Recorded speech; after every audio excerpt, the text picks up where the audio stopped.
Hello everyone, সবাইকে স্বাগত জানাচ্ছি। পাভেল। আজকে আমরা অ্যাডমিশন টেস্টের আরও একটি প্রবলেম সলভ করবো। এটি সরলরেখার টিউটোরিয়াল। এই প্রশ্নটি খুবই ইম্পর্টেন্ট। সাধারণত ভর্তি পরীক্ষার মধ্যে রিটেন যেসব জায়গায় আসে সেই সব জায়গায় এই ধরনের প্রশ্ন আসে। অবজেক্টিভের জন্য এই প্রশ্নটা সাধারণত আসে না। এরপরেও জাহাঙ্গীরনগর ইউনিভার্সিটিতে 2010-11 সালে এসেছিল, রাজশাহী ইউনিভার্সিটিতে এই প্রশ্নটা একবার এসেছিল। ডিজিটগুলো এখানে একটু চেঞ্জ করে দেওয়া ছিল। সো যারা রিটেন পরীক্ষা দিবে, বিশেষ করে ইঞ্জিনিয়ারিং ইউনিভার্সিটি, তাদের জন্য প্রবলেমটা খুব ইম্পর্টেন্ট। তো আমরা এখন প্রবলেমটা দেখি এবং সমাধান করি। প্রশ্নটি হচ্ছে, একটি সমবাহু ত্রিভুজের দুটি শীর্ষবিন্দু 0,4 আর একটা হচ্ছে 0-4 হলে এর তৃতীয় শীর্ষবিন্দুর স্থানাঙ্ক কত? তো এটা যেহেতু সমবাহু ত্রিভুজ, তাহলে এই দুইটা বিন্দুকে আমরা ধরে নিই এ আর বি, আর একটা বিন্দু হবে সি। তাহলে আমরা একটা চিত্র আঁকার চেষ্টা করি। A B C. সাপোজ আমরা এ এবং বি এর স্থানাঙ্ক জানি, এ বি। এ হচ্ছে 0,4 আর এটা হচ্ছে 0-4। আচ্ছা, একটা জিনিস সেটা হচ্ছে, এটা কিন্তু এক্সাক্ট চিত্র না, এটা হচ্ছে আনুমানিক একটা চিত্র, কারণ বিন্দুগুলো প্লট করলে কিন্তু এরকম চিত্র আসবে না। সো এটা কোনো সমস্যা না, আমরা আমাদের মতো করে এঁকে নিতে পারবো। আর সি ধরে নিলাম এক্স কমা ওয়াই। এখন এখান থেকে আমরা যেহেতু এক্স এবং ওয়াই এর মান বের করা দরকার, আমাদেরকে বুঝতে হবে যে আমরা ছোটবেলায়, মানে এটা যেহেতু ইন্টার, আমি ছোটবেলা বলতে মিন করছি 7-8 যখন সমীকরণ সমাধান করেছি, সমীকরণের সমাধান করার একটা শর্ত ছিল যে যতগুলো চলক থাকবে আমার অন্তত পক্ষে ততটা সমীকরণ দরকার, ডিফারেন্ট সমীকরণ দরকার। এখন ডিফারেন্ট সমীকরণ বলতে কি বুঝাই? যেমন আমি যদি বলি যে 2x = 6, এটা একটা সমীকরণ। আর আরেকটা সমীকরণ হচ্ছে 4x = 12।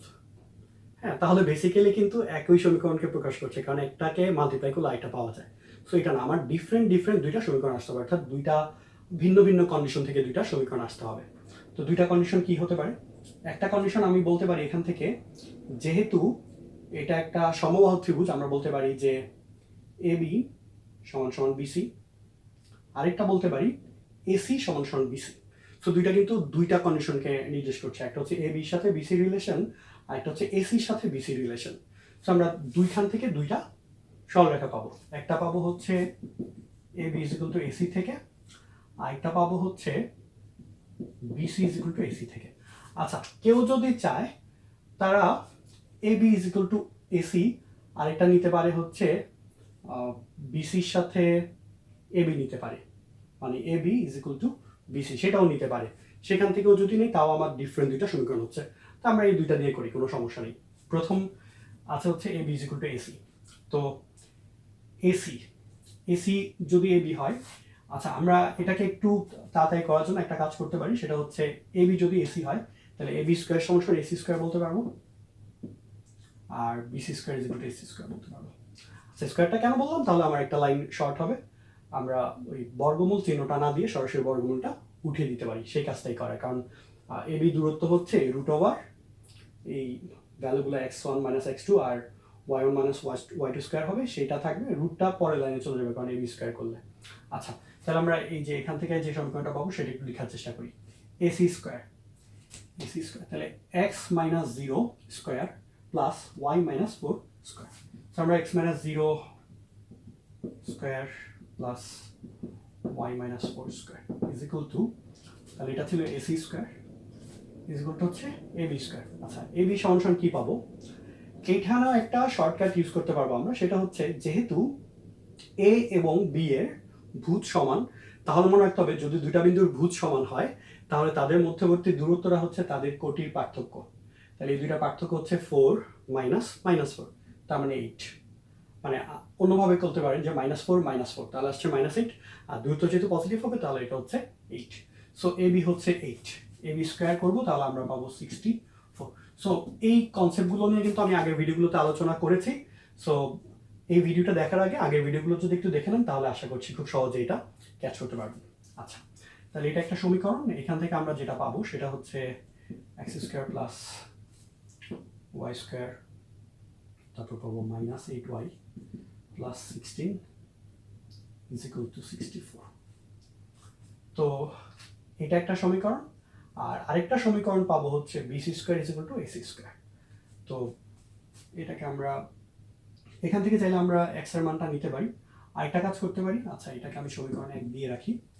আর বিসি স্কোয়ার = এসি স্কোয়ার, তাহলে তাহলে বিসি স্কোয়ারটা পাবো হচ্ছে এক্স স্কোয়ার প্লাস ওয়াই থেকে এটা বিয়োগ দেবো, তাহলে হচ্ছে y plus 4 square is equal to AC square.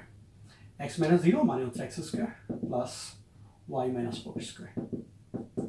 এখন বোথ সাইডসে এক্স স্কোয়ার বাদ যাবে, আমার ওয়াই স্কোয়ার এগুলো আসলে বাদ যাবে, তাও আমি লিখি y square plus 8y plus 16 is equal to পাবো হচ্ছে এখানে Y square minus 8y plus 16।